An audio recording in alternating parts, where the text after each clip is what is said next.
This audio fanfic is rated K+, which is the same as a movie rating of PG, parental guidance recommended. This should be suitable for older children and adults.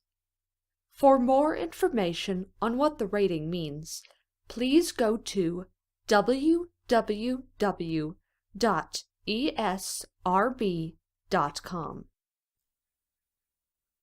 In the ring of stones, the fire had burned down to ashes.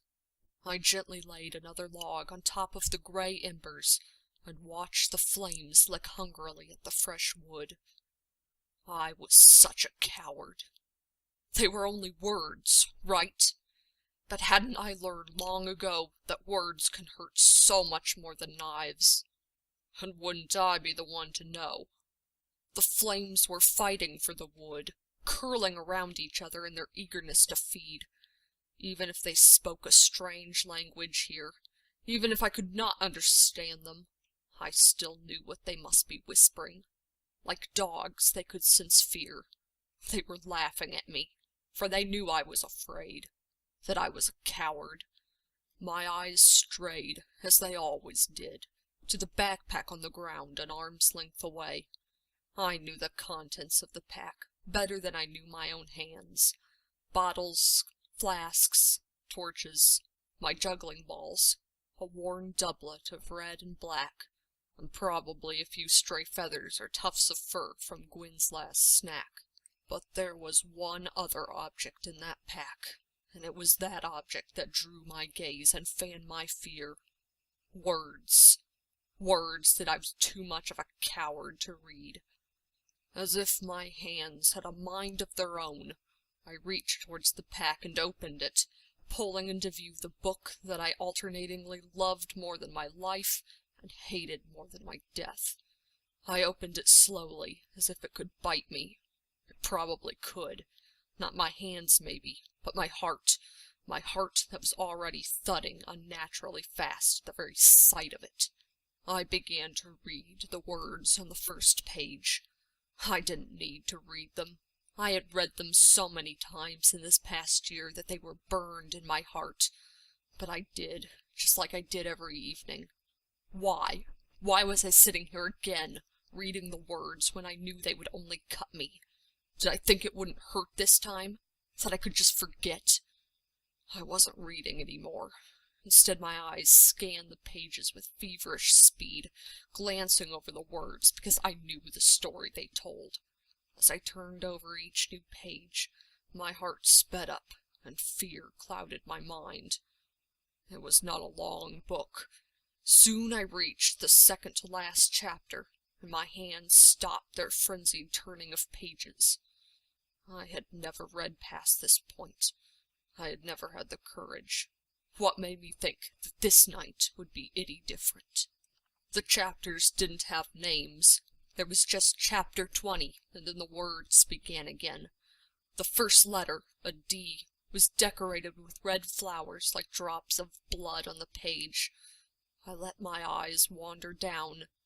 The first word was my own name. It still gave me a shock to see my name written there, as if I were only a character in a book. A character that words could strike down and kill. Dustfinger was running. My mind screamed at me to stop reading, but my heart would not listen. My stupid heart. So I read on, slowly, as every word became a burden in my mind, as I lost myself in a story I had wanted to know for so long, but had always been wise enough not to read. Then, as if I had passed some invisible mental boundary, I was no longer struggling against the words. I had to know how it ended, and I had gone too far to turn back here. Finally I reached the words that had haunted me ever since Silvertongue's daughter had told me the end of my tale. I read them, trembling, hardly able to believe that they were really written there. And one of Capricorn's men leapt forward and drove his knife into Dustfinger's back, so deep that it reached his heart, and the fire of his heart was turned to ashes within him as he collapsed and felt death's fingers close around the smoldering embers of his soul. I recoiled away from the book, almost throwing it from me in my haste to get the words out of my sight. But the damage had been done, as my mind had warned me when my heart would not listen. The words were within me now, and I could never be rid of them until they finally came true. A cry of horror that had been bubbling up inside of me burst out, and for a second I could hardly believe that such a sound could have come from my own mouth. I had heard that cry before, in the mouths of dying animals, but I had never expected to utter it myself. "Are you all right?" I jumped at the sound of the boy's voice, and mentally kicked myself. Where's your reserve, Dustfinger? You can't let him see you like this. It's bad enough that you had to cry out like that and wake him. Usually I could hide the pain from him, even on a particularly bad day, but I had never just read my own death scene before. So I turned my face from him and sat unmoving, trying to control the trembling in my limbs. "Was it another nightmare?" Yes. I didn't like lying to him, but what was I to tell him? The truth? No, Farid, I just read how I'm going to be brutally murdered in my own world. What would he do if he ever found out what the words had in store for me? He'd probably make sure I never saw my world again, even if it meant burning the last copy of the book that could send me home. No, it would certainly not do to tell him the truth. And anyway, maybe it wasn't so far from the truth after all. Maybe it was a nightmare, one that had just gone on for 10 full years. I had hoped that he would just roll over and go back to sleep, but I knew it wouldn't happen. I did not look at him as he slipped around the fire on bare feet and settled down next to me on the grass. His eyes burned into the back of my neck. "Usually I hear you," he said. "I must have been sleeping too deeply. I'm sorry. I won't let it happen again." You can't wake me, Farid. Not from this dream. Oh, what will you do the day you find me with that knife in my back? You won't be able to wake me then, either. But aloud I only said, You worry over me too much. I had nightmares before you came, and I dealt with it then, so I can deal with it now. You'll wear yourself out. "But you shouldn't have to suffer, not when I can stop it. Don't bother about me. I didn't sleep much when I was in my book. I can't sleep, not when I'm afraid you're in pain." I couldn't help it. A smile, sad but still a smile, crossed my lips. I reached over and laid my hand on his shoulder. What would I do without my shadow, eh? But I suppose you can catch a little sleep now. I'm not going to be having any more nightmares right away. He stood and was about to do as I recommended, when I saw his eyes wander past me. Then I remembered it. The book was still lying on the ground where I had dropped it, open with the spine up. I saw the realization come into his eyes, and the flash of anger that followed. He turned back to me, and when he spoke, his voice was full of cold accusation. "You weren't asleep. You were reading it again. Why do you always read it when it only breaks your heart?" Why, indeed? It hurt to see the anger in his eyes, far more than it should. Haven't you learned by now that love only brings pain, Dustfinger? Isn't that why you promised yourself to stop giving your heart away the last time it broke? And here you are, yet again, letting your heart control your mind, even after all you've been through. Your heart is so stupid, cowardly and stupid. I turned away again, this time so he wouldn't see the shame in my face, so that I didn't have to see the anger in his.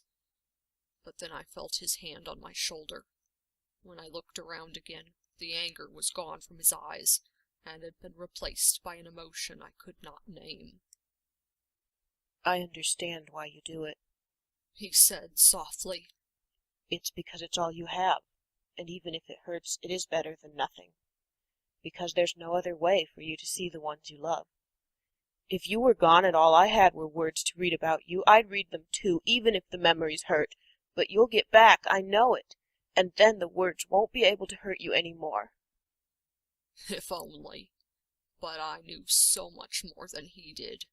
I knew that I could never escape the pain of the words, for somewhere those words had created a knife that I would feel in my back some day. For a moment I wondered if I should try to go back at all. Was that what it was finally going to come down to? Whether I must live in the world I hated, or die in the world I loved? But that was nonsense. As if I could escape death in this world any more than my own. Death was ruler of this world too, and sooner or later I would feel those cold fingers closing around my soul here as well. Maybe it wouldn't come in the form of a vicious knife, but it would come all the same, and it probably wouldn't be any more pleasant. No, if the door between the worlds was ever opened for me, I would take it, no matter what lurked on the other side. The boy was watching me with concern in his face, and I wondered for a second if I had let my eyes show him too much. He was better at reading my face than most of the other people I had met, a fact that was continually keeping me on my toes, for there was a good deal that went on inside my head that I wouldn't want him to know, this moment being one of them. He reached over and picked up the book, giving it a scowl as he slipped it into my pack. Then he scooted even closer to my side. "There," he said. "don't look at it any more. Tell me instead. Tell me about your world." So I did. I spoke of fairies, and of fire, and of the motley folk as he listened, hanging on my every word. I could talk to him as I could never dream of talking to most others, and although I still guarded my words, I let my longing and love for that other world seep into my descriptions. I let the memories drown out the present, and most of all, I let them drown out the thought of the knife. Yes, words were powerful, even in my own mouth, a rather ironic fact. How could it be that some words could be so dreadful, and others so very comforting? I fell silent, and he smiled at me, his dark eyes glinting with firelight. "There, you feel better now, right?" I put my hand against his short, dark hair, and let a smile cross my face. "I really don't know what I would do without you. Now will you go to sleep?" He smiled back at me. "Only if you promise to go to sleep too and stop worrying." I couldn't stop a low chuckle from coming out. "Okay, I promise. Look, I'm going to sleep, and the book's not coming out again." I pushed the pack away out of my reach, and he grinned, retreating back to the other side of the fire where he lay down. I closed my eyes and let the memories I had recalled for the boy drift through my mind. He had done his work well. I felt maybe not happy, but no longer despairing. Yes, some day I would get home, and when that day came, I could not imagine that the knife would seem so dreadful. How could it, when I was surrounded by the things I knew and loved? No, staying here was a much worse fate. And anyway, the words had not said that I would come here, but here I was. Perhaps I was writing the story now. I opened my eyes sleepily to glance briefly at the boy. His dark face was so peaceful that I smiled. Between him and me, the fire had eaten its log and died down again. Yes, the fire could burn down to ashes, but one spark could make it blaze brighter than ever again.